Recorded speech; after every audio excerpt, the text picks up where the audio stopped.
Take about 2 hours, 2.5 hours, depending on where it is in Philadelphia. 2.5 hours. But we made it.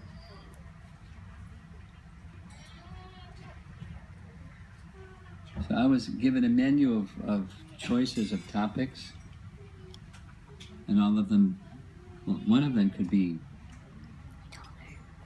a week-long seminar, spiritual solutions to material problems.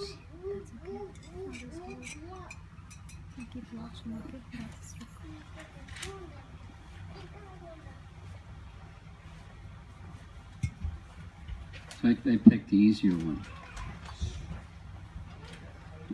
Bhaktaram Tapasam verse from Bhagavad-Gita, and how to apply this in practical life. That's the topic. I missed your kirtan. We weren't having fun either. It was something else. Okay, so let us chant responsively a few times this very nice verse from Bhagavad-Gita. And if you have your handheld device, like many people like to have these days, you can follow along with me as I read the purport. This is the final verse of Chapter 5, Karma Yoga Action and Krishna Consciousness.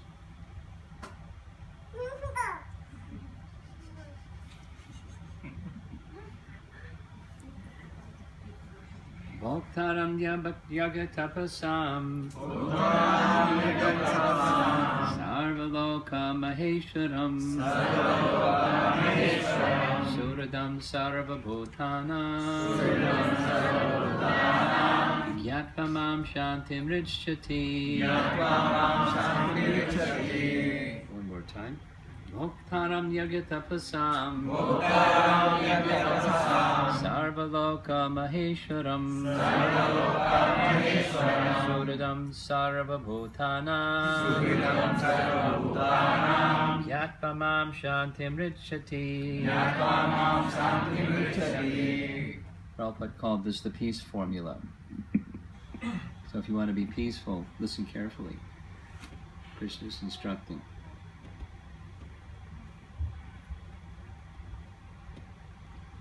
Translation: a person in full consciousness of me.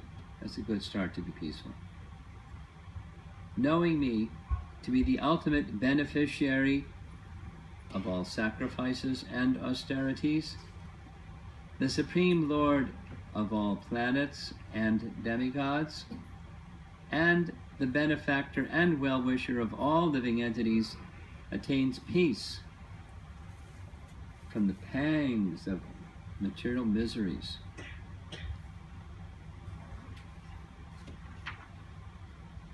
Two-paragraph purport. The conditioned souls within the clutches of the illusory energy are all anxious to attain peace in the material world, but they do not know the formula for peace, which is explained in this part of the Bhagavad-Gita. The greatest peace formula is simply this: Lord Krishna is the beneficiary of all human activities.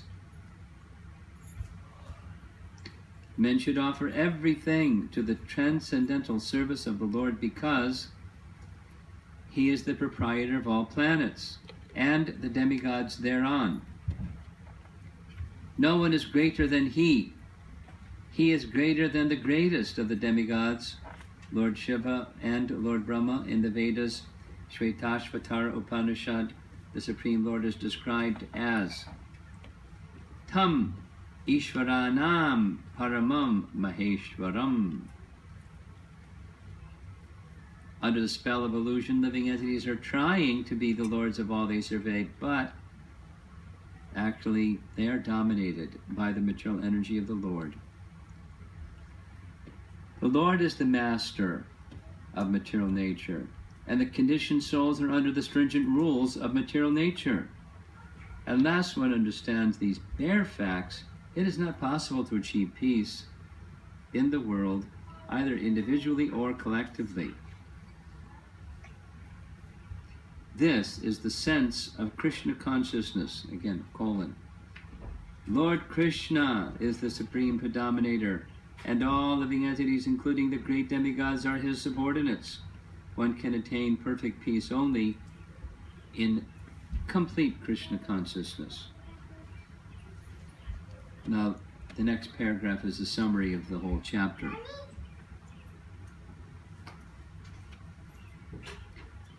This 5th chapter is a practical explanation of Krishna consciousness, generally known as Karma Yoga. The question of mental speculation as to how Karma Yoga can give liberation is answered herewith. To work in Krishna consciousness is to work with the complete knowledge of the Lord as the predominator.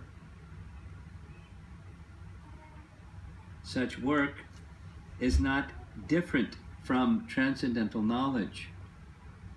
Important point. Direct Krishna consciousness is Bhakti Yoga, and Gyan Yoga is a path leading to Bhakti Yoga. Krishna consciousness means to work in full knowledge of one's relationship with the Supreme Absolute, and the perfection of this consciousness is full knowledge of Krishna, or the Supreme Personality of Godhead. A pure soul is the eternal servant of God as his fragmental part and parcel. He comes into contact with Maya, or illusion, due to a desire to lord it over Maya, and that is the cause of his many sufferings. As long as he is in contact with matter, he has to execute work in terms of material necessities. Krishna consciousness, however, brings one into spiritual life, even while one is within the jurisdiction of matter. For it is an arousing of spiritual existence by practice in the material world. The more one is advanced, the more he is freed from the clutches of matter. The Lord is not partial toward anyone. Everything depends on practical performance of duties in Krishna consciousness, which helps one control the senses in every respect and conquer the influence of desire and anger. One who stands fast in Krishna consciousness, controlling the above-mentioned passions, remains factually in the transcendental stage, or Brahma Nirvana. The Eightfold Yoga, mysticism,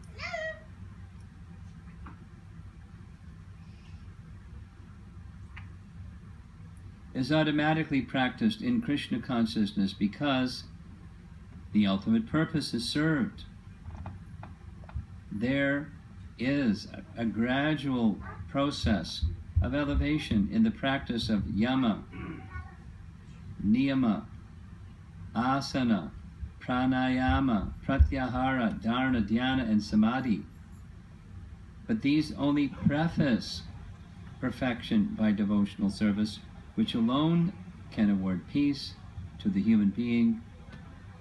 It is the highest perfection of life.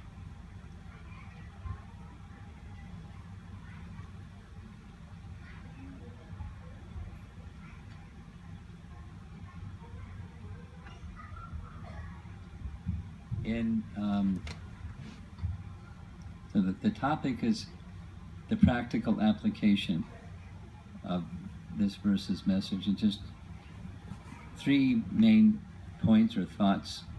One, it's already right in the purport, that the practical application of the teaching, by practice of the teaching being we're subordinate, Krishna is the superior. He's the superior to all superiors. He's superior to the greatest demigods. He's superior to material nature. He is meant to be served. And in the practical execution of the duties of life, maintaining that consciousness. So to maintain that consciousness, there's some obstacles. Our desires to be enjoyers of things, the material energy and so forth. And, one of the other topics I was asked to speak about fits in completely. It's, the doership mentality and how to go beyond the doership mentality. It's very simple. Become the servant or the instrument of the master. Not the doer, but the servant or the instrument of the master. So everything, Krishna is the source of everything. Aham sarvasya prabhava. Since he is the source of everything, he is the proprietor of everything.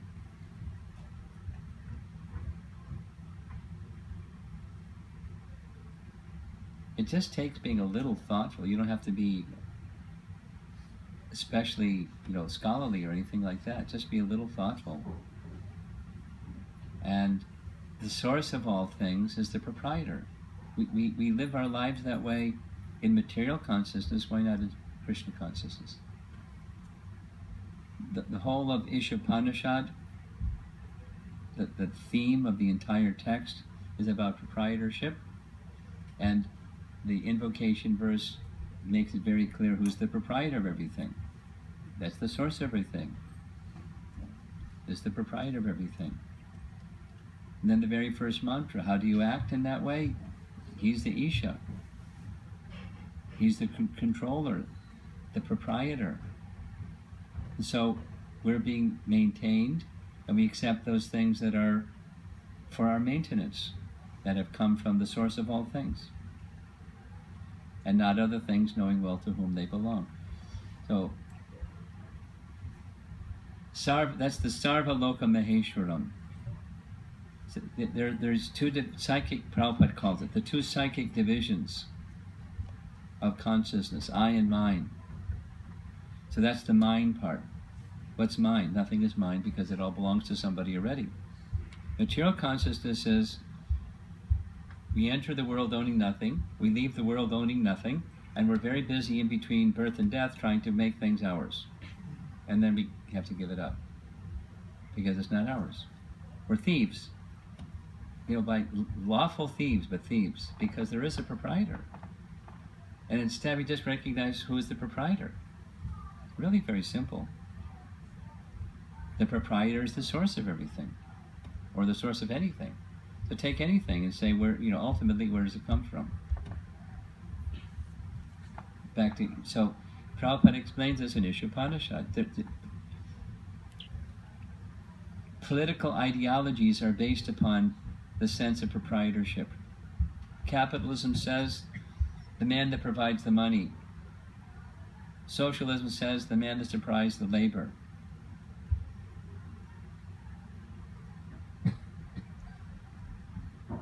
The monarchy says that everything belongs to the king. And who the things belong to?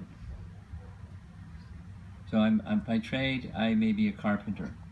So I get some wood and get some hammers and nails and saw and things, and I make a table. I made it, so it's mine. Because it came from me. Who's me? Well, I'm this body. Okay, well, where'd the body come from? Where'd the wood come from? The nails come from? The ability come from? Where'd everything come from? Well, never mind that. It's mine because it came from me. So that's, now I take this thing and I sell it. Or maybe I barter it. I trade my table for some rice and potatoes. So I can eat. I'm a carpenter. He's a agriculture man. So he gives me some agriculture, I give him some tables. Who's the proprietor? Besides the social exchange and of goods and services, and that sense of proprietorship, there's a spiritual sense of proprietorship, and one wants to be peaceful, the others have to be set aside in favor of this one. I was thinking about this on the way up. We have to live practically. Here's a house. To buy the house, you have to have some deposit, and you have to have some finance capacity, and the bank says, okay, we'll finance the rest, and now it's your house. Then you pay your mortgage and your utilities. So we operate in those terms, but the consciousness to be peaceful and to follow Krishna's instruction, the consciousness behind functioning in practical terms in this world, because you go to another part of the world and it works a little differently, another part of the world works a little differently. So we obey the laws of the land, but our consciousness should be the laws of Krishna.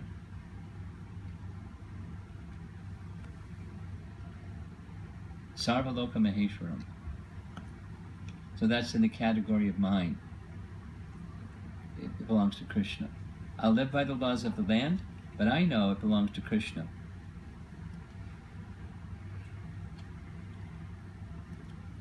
There's a family, I used to visit, the man of the house, Dr. Rao, died. But I never saw this before. I've seen it subsequently, but he wasn't like an initiated devotee. He's just a nice Krishna Bhakta. And he had 2 sons, both college age, and they were less religious and devotional and less refined of a personality than him. But the whole family, he had trained the whole family. When you answer the phone, you're supposed to say, Krishna's house. So you do that enough and you understand it's Krishna's house. It's Krishna's house. The title doesn't say it's Krishna's house, but his consciousness says it's Krishna's house. You get the, and etc. Expand the idea, not just the temple that's being built here in Baltimore is Krishna's house, but this is also Krishna's house. And it's meant to be utilized in that way because it's Krishna's. He's the proprietor. So that's the mind part of this verse, and then the I part of the first we just do the sambandha, gyan, knowledge of what's being said here, and then the practical application as we practice it. Cultivate the consciousness of this belongs to Krishna, and then who am I? Well, I am meant for giving pleasure to the source and master of everything. He's the bhokta of every tapa and yajna that I perform. It's exactly as Prabhupada has translated, the austerities and penances. But it doesn't just mean, when you do an Agnihotra yajna and then you utter the name of the bhokta, and that's Vishnu, and then the rest of life is, I'm the bhokta. Not just the ritualistic sacrifices, but life. Life is meant as sacrifice unto Vishnu. The work that you do, the occupation that you do, if you're a housewife, your duties as a housewife, or a student, you're going to school, your duties as a student. It is meant, because we're spirit souls, part of Krishna, constitutionally, we're servants of Krishna, we're meant for serving Krishna. He's the bhokta of whatever it is that we do. That's who we are. We're servants of Krishna. And whatever we are engaging with, it's Krishna's. I remember hearing Prabhupada say something very short and very profound. He said, in this world there's 2 things. There's Krishna, and there's Krishna's. And there's not a third thing. And he paused and he said, there is no void in the creation of God. Now there are some people that say void is the ultimate everything. But the Vedic wisdom says there is no such thing. There's Krishna and there's Krishna's. And there isn't a third thing. So we're meant for Krishna's pleasure and service. He's the bhokta of whatever it is that we do. The sacrifice and austerities we do, whatever, formal, informal. He's meant to be the enjoyer. He is the proprietor. And the third, we're social beings. We want friendship and society and love. We're social beings. So Krishna is the best. And not only Krishna is the best, he's the source of whoever else is good, if not best. He's the source. Suhrid, he's the dearmost friend. We can always count on Krishna. We can count on, to some extent, we can count on others, but to the extent we can count on them is because Krishna stands behind them. They're close to Krishna. Krishna is supporting them. Ultimately, it's Krishna. He's our dearmost friend. We don't have a better friend. Go spend 20 minutes describing the kindness of Krishna. But one obvious, we've turned our back on Krishna and we walked.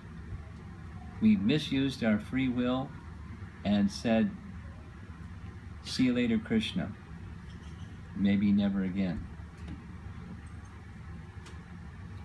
But Krishna didn't abandon us that way. He expanded himself as the Lord of the heart, as Paramatma, and he accompanies the living entity. Very, very kindly, Jiva Goswami describes this in Paramatma Sandarbha.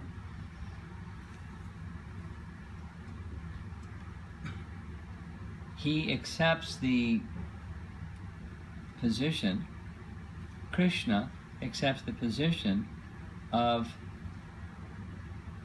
giving guidance to the living entities as they travel down that path of rebellion. Personally, he enters into their heart, and he guides the wanderings of all living entities. And he directs the activities of Prakriti, both to reciprocate with the desire and the deserve of the living entity, but ultimately to assist them to come back to him, ultimately. And no matter how bad or mean-spirited we get, he's there.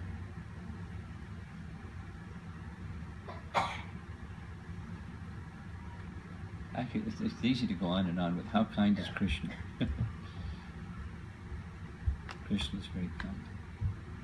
I just was somebody in another city that was describing their childhood growing up with a mother and father that were religious and devotional, and somehow this little girl's father came in contact with Prabhupada, and he liked hearing Prabhupada's kirtan, so he would play the kirtan over and over. Every morning when the children woke up, they were hearing Prabhupada's chanting Hare Krishna.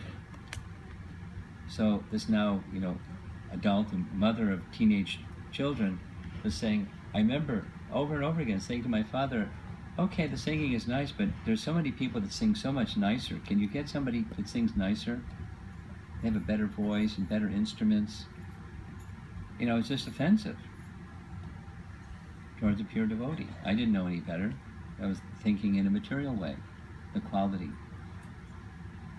But, my father liked that. He just kept playing it over and over and over and over and over. And finally, I started becoming attracted. Because through purification, just from hearing. Anyway, it's a long story. But the theme of what they were saying was time and time again, turning, not just, since primordial, the original turning your attention away from Krishna, but even during this lifetime, pious family,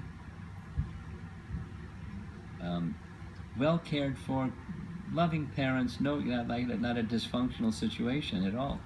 Very nice, but offensive toward Krishna, and offensive toward Krishna, and offensive toward Krishna, and offensive toward Krishna, giving this example, that example, the other example.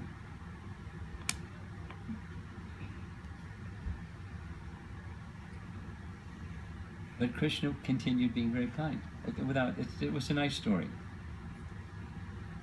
Off at college, and Dad saying, go to the temple. Dad, I'm too busy. I have to go to the temple. Anyway, then got married, and husband and wife went off and got a job somewhere outside of India and in Singapore, and Dad said, go visit the temple, for a whole year. Go visit the temple. He wasn't hammering. He just was reminding them gently. All right. We got to. Oh, Dad, I'm going to go visit the temple. And then the experience, and they were just like, let's leave. We came. We did what Dad said. Let's go.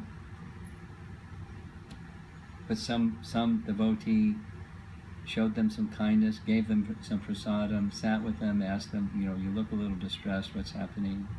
Please come regularly to the temple. And the prasadam was really good, so they thought, well, one afternoon I don't have to cook, so we'll go to the temple. Dad will be happy, and I'll get a little vacation from cooking. It wasn't at all devotional. And on and on. One thing, but Krishna just continued being kind.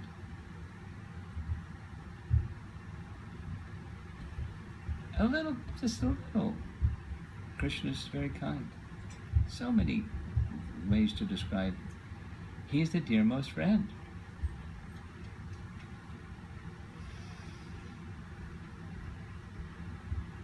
Even when the situation looks, things aren't working nicely, things are going badly, there's some purification or some bringing one closer to Krishna opportunity in those circumstances.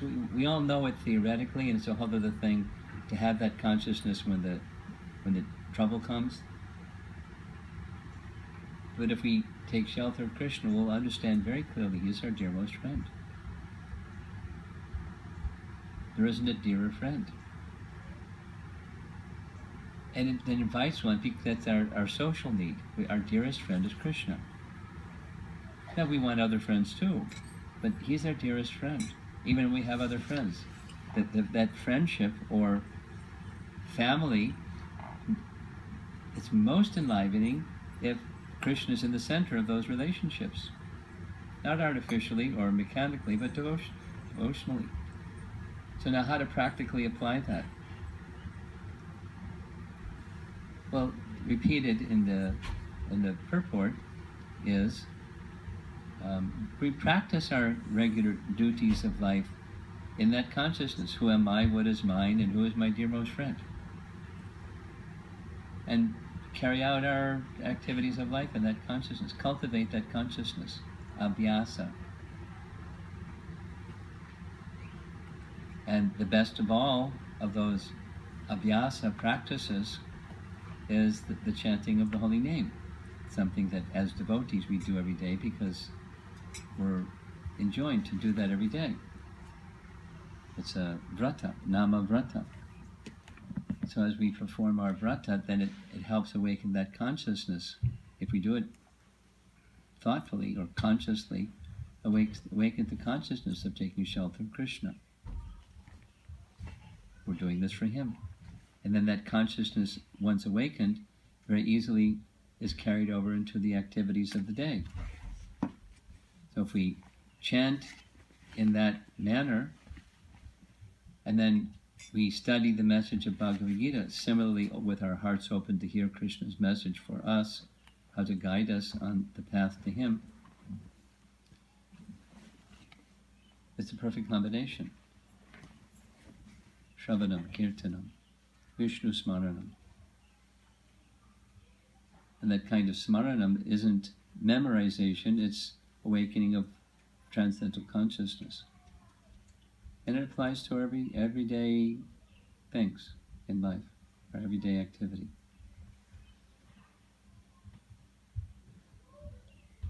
Starts with our sadhana practice, and then carried over to the hearing regularly the message of Bhagavad-Gita and Srimad Bhagavatam.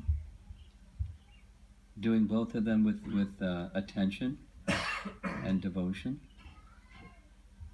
and then carry out our duties of life in that consciousness. So we practice, practice, and practice, and practice. And gradually consciousness of Krishna awakens. It's like a seed sprouts by watering and sunlight and some nourishment, some soil, and the creeper of bhakti will grow. A type of cultivation, as Rupa Goswami, Prabhupada has translated Rupa Goswami's teaching. Krishna consciousness is a type of cultivation.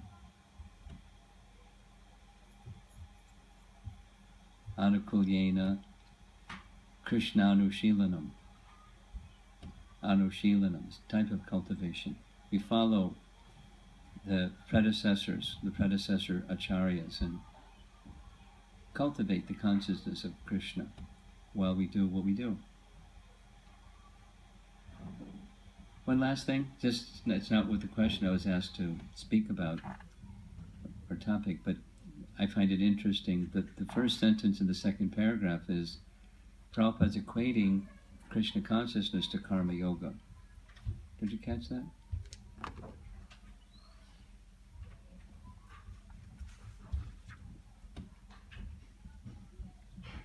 This fifth chapter is a practical explanation of Krishna consciousness, generally known as karma yoga. Now, this is Prabhupada's Bhaktivedanta purports. It's not somebody else. And it's not further, he explains the mature stage of karma yoga, the mature stage of jnana yoga is bhakti yoga.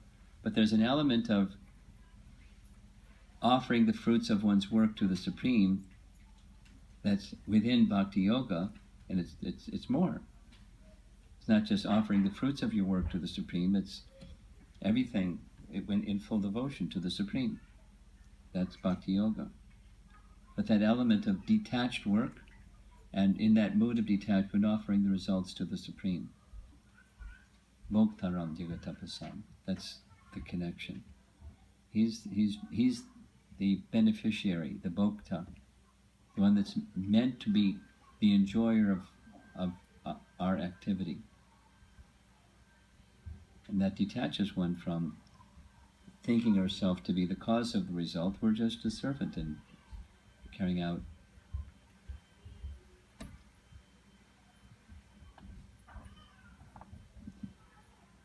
Some of you know Satyaraj, Stephen Rosen, Satyaraj. So this, I'll end with this little thing.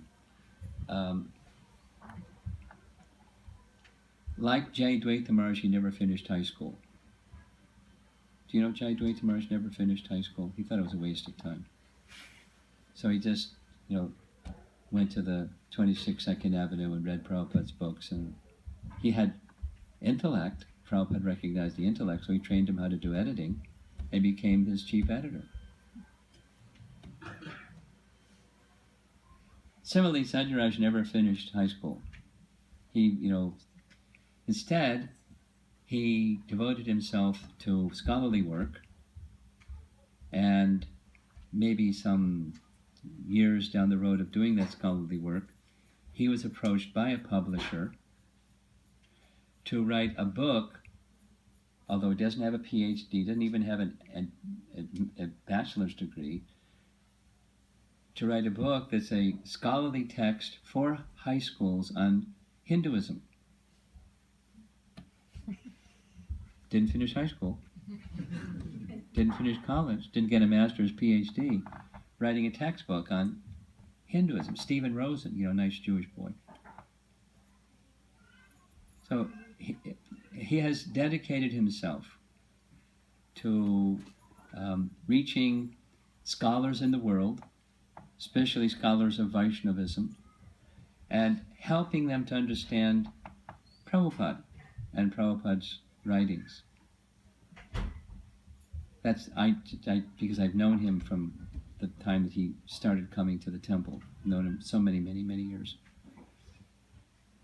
So one thing that he shared with me a few years ago is there's a conference called the American Academy of Religion. And it's not just American professors, although it's American Academy of Religion, AAC, but scholars from all over the world come to the AAC, and Satyaraj goes there and sells his books, takes orders for his books, and from these people that are scholars, and they like books for themselves or for their students or whatever. But it's also an opportunity for him to kind of rub shoulders with those people. So he, every year at the AAR conference, he shared with me, he meets these two people that developed the renown or the reputation for being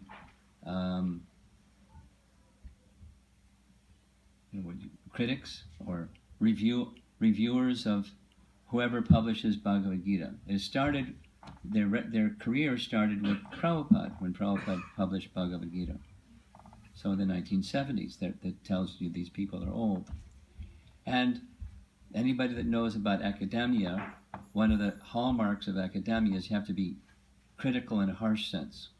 You find fault and say, this is wrong, that's wrong, the other thing's wrong. You're hardly ever complimentary. You're supposed to be critical, in a negative sense of critical. So they were always very critical of Prabhupada, because he was the first target at the early time of their career. And then subsequently, that this word is translated in a wrong way because, just like this statement here, Karma Yoga is Krishna consciousness. Well, Bhakti Yoga or Buddha Yoga or Krishna consciousness, but he puts everything into the one basket as Karma Yoga too, because it includes Karma Yoga, or Karma Yoga is included within Bhakti or Krishna consciousness. So one of those conferences some years ago, maybe 5 years ago, Satyaraj told me that independently, these two most renowned reviewers of Bhagavad Gita separately, independently approached him and said, you know what, after all these years, Prabhupada's Bhagavad Gita was the best. And Satyaraj said, really? I mean, that's not what you told me before. And you said all these bad things. They said, well, one of the thing that makes it the best is he doesn't take the literal meaning of words, but he takes the intended meaning of words in the whole context. He's teaching bhakti, and from the first chapter to the 18th chapter, it's directly on the target or topic of bhakti, because Krishna concludes in Bhagavad Gita to surrender to him, and so that's how he has rendered the word for word and the commentary, including the Shvetashvatara Upanishad and other Vedic mantras. Mayavadis don't like it because it puts a devotional spin on things. But these men were, and they were also criticizing. But their appreciation, and the astounding thing Satyaraj said was, they both did it independently. The same year, they came to the same conclusion before they were critical. So we're so fortunate, not only that Prabhupada's the best translator and giving commentary on Bhagavad Gita, but from the very, very beginning, we're given the essence. People are dull, and so you need to get it really clear and really direct. And Prabhupada was very clear and very direct from the very beginning of the presentation of Krishna consciousness. From the very beginning.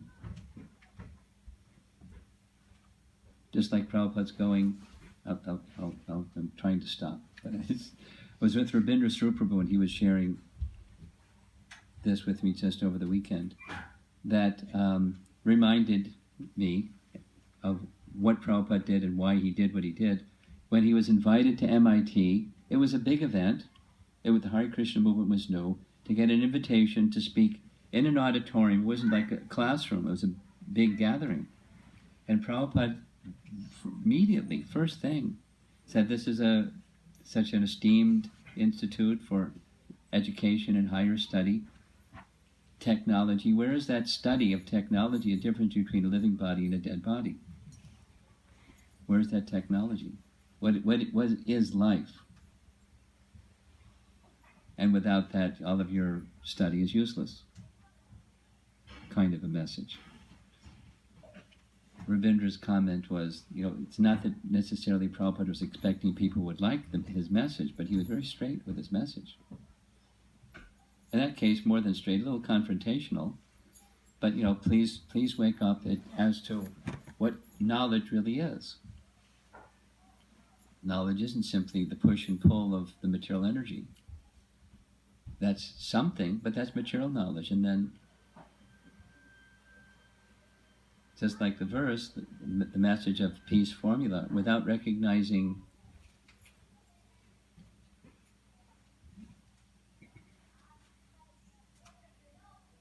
the position of the soul, whatever it is that one may become advanced in knowledge about, one isn't going to be peaceful. If you abandon the self, how are you going to be peaceful or happy? Not possible. So it's a misleading and misdirected type of education that it doesn't have fundamental understanding in the very, very, very beginning. Very beginning. Secular education has produced a secular world.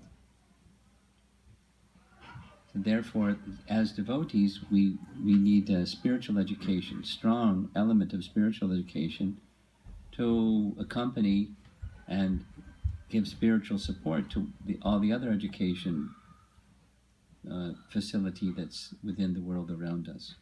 And so we cultivate that and practice that, even in a world that's devoid of God consciousness. We cultivate that Krishna consciousness by the methods that's described here. And one can be beyond this body even while within the body, exactly what the purport says. Become a PhD graduate from MIT, no problem. But make sure that the understanding of the difference between a living body and a dead body, the understanding of the conscious soul within as the servant of the Supreme in a place where He is the proprietor of everything and He is our dearmost friend, is the consciousness that you're cultivating. It's certainly possible. There's not a whole lot of support for it out there.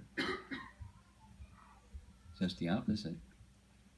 So therefore our devotional community needs to be very clear and very supportive of our youth that are growing up in the secular education world, and provide Krishna consciousness in the home and in the various other ways that we can give support to Krishna consciousness. That will be the success when the younger generation of our families become very strong devotees and they continue in that same tradition and that trajectory, that path. It's not just, send your kids to the Sunday school and that's going to take care of it. It has to be in the home. Your own qualities and how you live your life. Then you'll be successful. And we should support that, encourage that, support that. Not just learn the verse and have the kids come up at Gita Jayanti and recite the verse.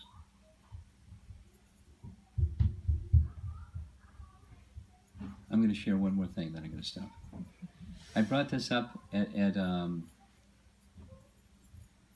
I forget where I was. Someplace where Lakshmi Moni was in the audience. Oh, I remember. It was in Milan. We were attending a committee meeting that she was also part of this month of May.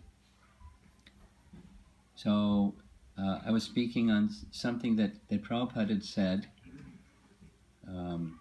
when ISKCON Press, before there was the BBT, which was later separately incorporated or established as a trust.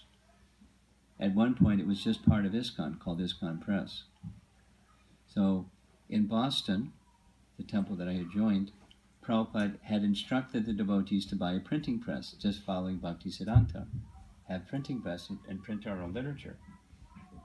So they bought a printing press. And then there was a devotee named Advaita who was put in charge of the printing press. So Advaita told me that he asked Prabhupada, would it be okay to, one of the things that we print, to print a Bhagavad-Gita that's just the verses and a little book that you can put in your pocket and from time to time pull the verse out and recite the verse and put it back in your pocket. Would that be okay? Prabhupada said no. And the reason he gave, now there are such publications, but Prabhupada said that the difference in the translations of different Bhagavad Gitas is not so much in the translation. There's some, but not so much. It's the purport of the commentary. And without the proper purport or commentary, people won't understand Bhagavad Gita. So no, they should know the purport, not just the verse. And Lakshmi Moni said, to confirm that, it was her experience in the Dallas Gurukula.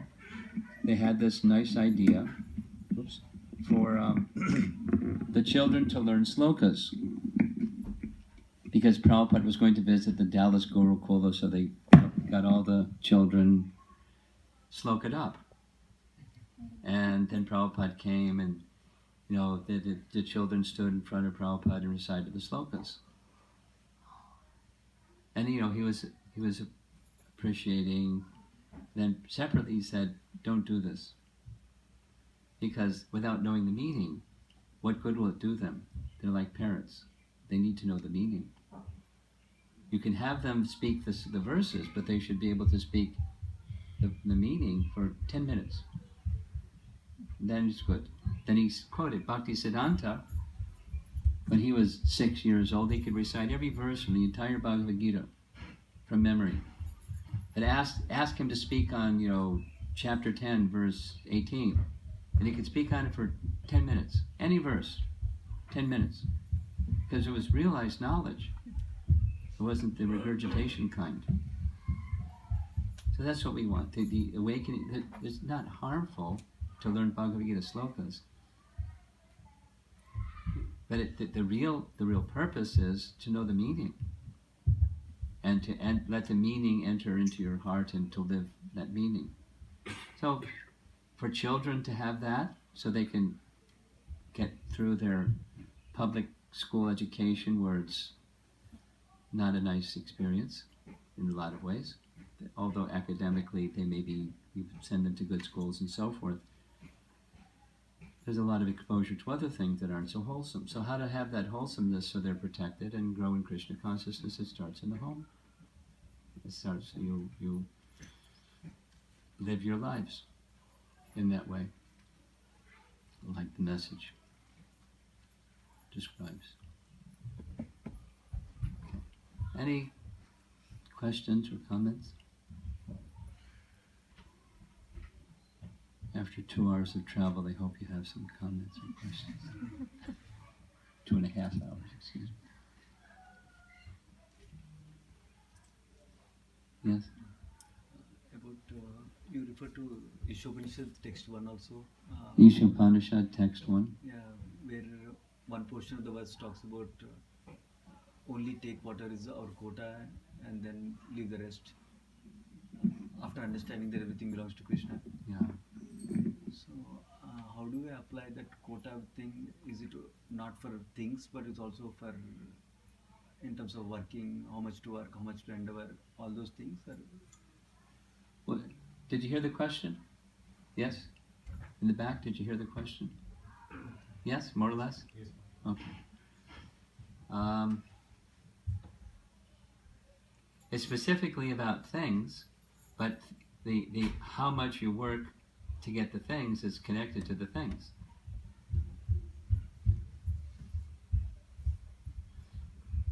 Some people like to work very hard and give things away, be charitable. It's nice to be charitable, but not at the cost of core devotional activity that makes one's heart pure, so that it's not just charity, but it's devotion to Krishna that's at the center, that comes from the proper devotional practices. So it's related, but specifically it's about things.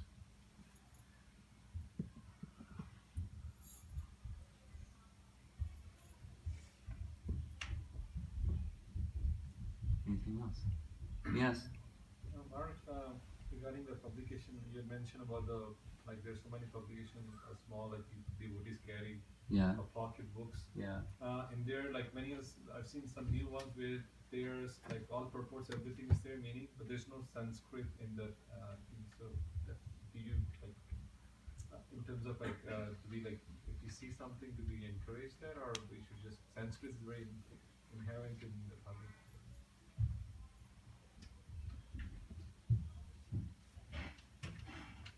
Well, that's an editorial question, and I'm not going to, question the editors. But for me personally, or for those that I understand why they do that. It's just it makes the book less expensive because it takes less number of pages, so there's less paper, so it's less expensive. But Prabhupada wanted the word for the Sanskrit and the word for word for a reason.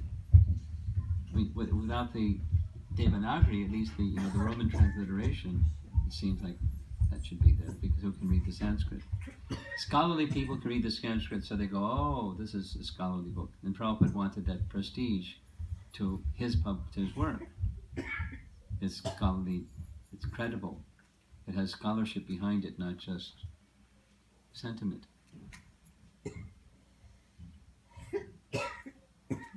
In one sense, no harm. But I don't know how to read Sanskrit. I know how to read the transliterations back into it in Roman text.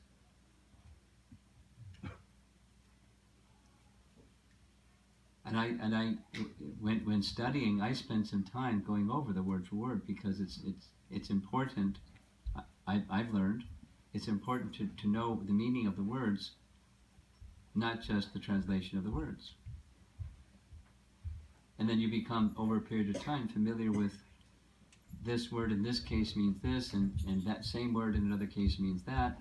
You just, it becomes a little more refined and a little more subtle, and the knowledge of the message of Krishna goes a little more deeply.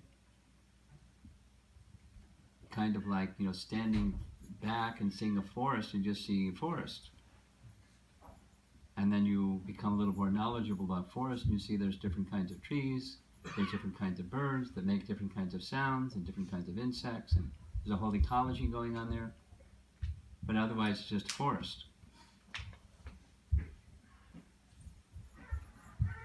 And Krishna's message is not just a forest. There's details and details and variety and subtleties and deep messages.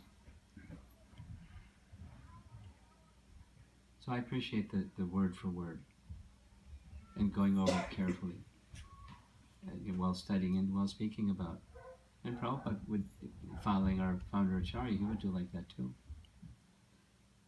Take the words and amplify the verse through the meaning of the word. In this verse, such and such is very important.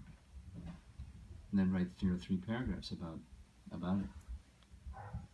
That's important. Yes?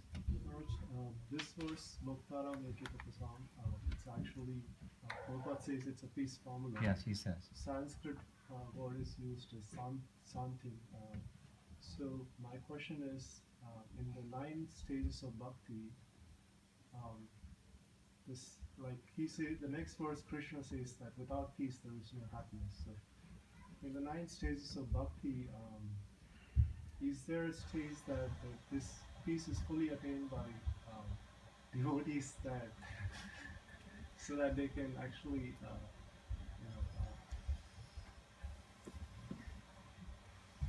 They can actually what? like go to the next stage of gaining some happiness from bhakti, or it's like a prerequisite for happiness there, as Krishna says.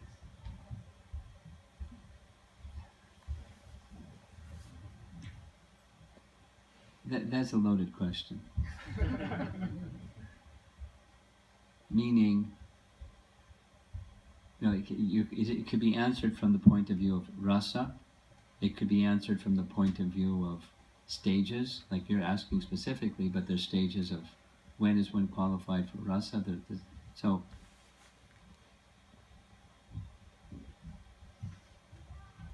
the implication within the way that you worded your question, I don't know if it was intentional or not, but nishtha.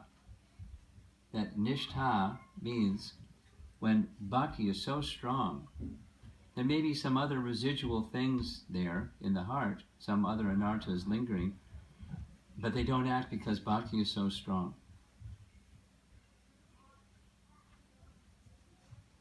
And when bhakti is like that, nishtha, so strong, that steady, Prabhupada used the word fix up in Krishna consciousness, steady. Then the very next is ruchi, which is what you said, joy, happiness, taste.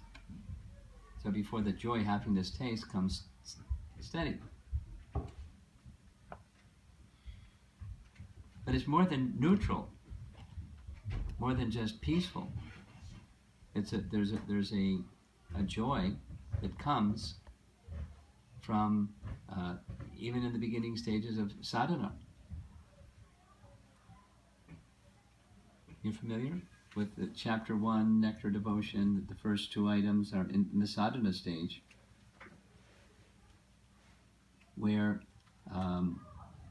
the first two symptoms are symptoms of sadhana bhakti, where all auspiciousness becomes manifest, and kleshagni and shubhada. Kleshas are eradicated and shubha comes in to one's life just by the practice of sadhana. So part of that shubha is the clearing of unwanted things or misconceptions and contaminations, and you feel some relief from that harassment of the material energy, exactly as Prabhupada is using the language in this purport. So it happens progressively. It's not exactly a stage. It happens progressively, I guess I'd like to say. You know, peace is the prerequisite for happiness, yes, but it's not like over here is a bucket of peace and over there is a bucket of happiness. Not like that. And you fill up this bucket, then you can get something over in that bucket. It's not like that. It happens at the very beginning. The suffering, the opposite of the joy, is caused by ignorance. Ignorance is the root cause of all suffering. So ignorance has to be eradicated. Ignorance is eradicated certainly by the process of bhakti that begins with hearing. So it's at the very beginning, progressively. Similar statement is made in the purport. Progressively, Krishna consciousness, as it grows, this peacefulness is experienced. There even may be causes of disturbance and one remains undisturbed. When you're at the feet of Krishna and in Krishna's care.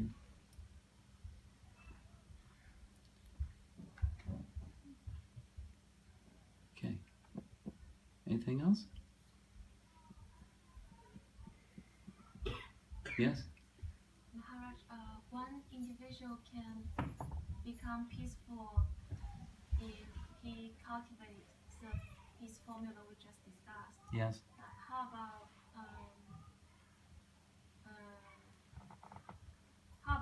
one person suffers because other people is suffering, knowing that he is related to other people and responsible for others. So kind of make others' problem their own problem. So how can that person achieve peacefulness? They won't. If you make others' problems your problems, you won't be peaceful. Caring about someone's difficulty, whether they're a family member or a distant person, or the planet or humanity or all living entities, like Prahlad was not content knowing that people were suffering. For me, Prahlad says to Hiranyakashi, Trilodya Shringadev, I have no problem. I just remember you and I'm shanti, I'm peaceful.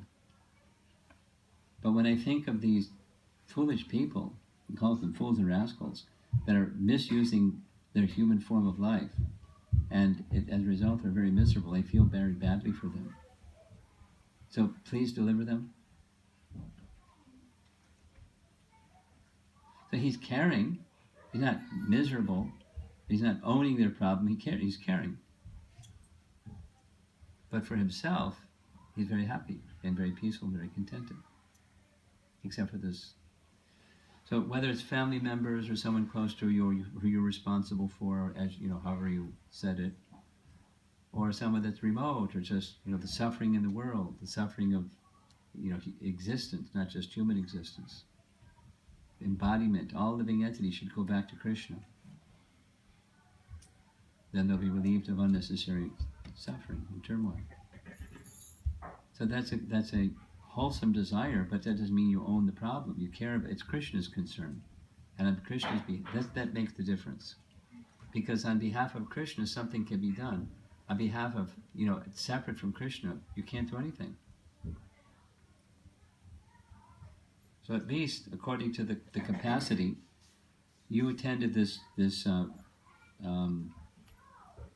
seminar in Gita Nagari, or the retreat in Gita Nagari. Tamahar was one of our speakers. Tamahar is the chairman of our North American Executive Committee and is a PhD it was a dean of a college. He's a very qualified person. Twice he read to us the letter that Prabhupada wrote at the time of his and his wife's initiation. And it was a directive to he and his wife and the others, the recipients of that letter. Basically, the elements were make your lives perfect by this knowledge of Krishna consciousness, and give this knowledge of Krishna consciousness to others. It will solve all their difficulties and problems in life. And the third was, he made it soft, saying, as far as you're able.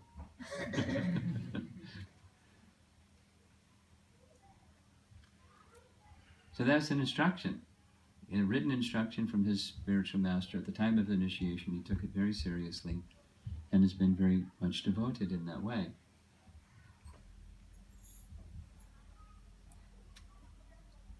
So we can't own the problems of the world. We'll be crushed. Or the problems of those dear to you, you'll be crushed. You can be an instrument for the will of Krishna. Then you're empowered. According to your ability. According to the empowerment that Krishna gives. You'll be Krishna's instrument. That's the protection.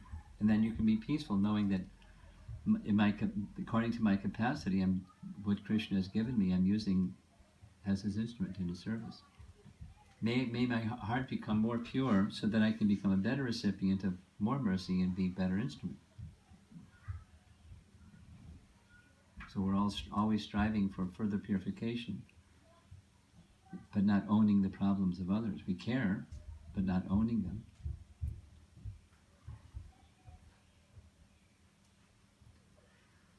Okay, I think we're done. Thank you all very much. Prabhupada ki jai.